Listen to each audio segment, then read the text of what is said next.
أعوذ بالله من الشيطان الرجيم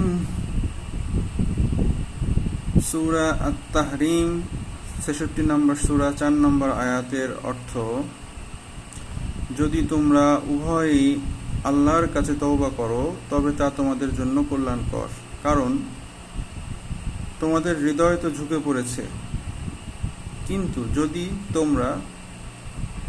তোমরা যদি নবীর বিরুদ্ধে একে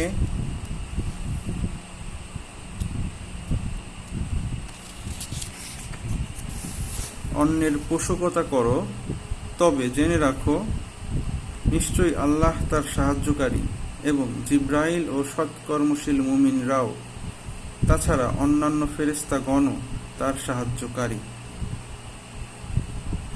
এখানে দুইটি টিকা রয়েছে, এই আয়াতের ব্যাখ্যা রয়েছে, আমি সেগুলো পড়ছি।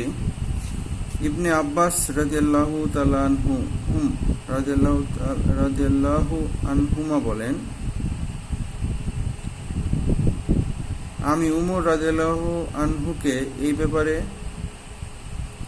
জিজ্ঞাসা করতে চাইলাম। আমি তাকে বললাম, কোন সে দুই নারী যারা রাসূলুল্লাহ সাল্লাল্লাহু আলাইহি ওয়াসাল্লামের বিরুদ্ধে একে অন্যের পোষকতা করেছে, অর্থাৎ যাদের বিরুদ্ধে এই আয়াত নাজিল হয়েছে।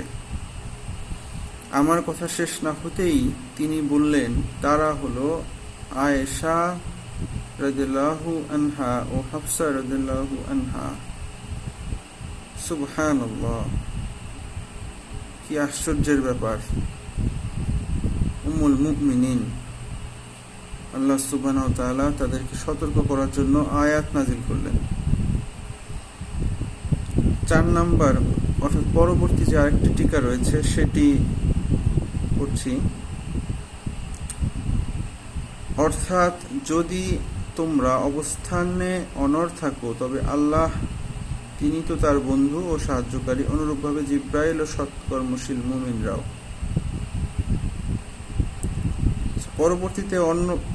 পরবর্তী আয়াতের আরেকটি টিকা যেটা এটার সাথে সংশ্লিষ্ট সেটি পড়ছি।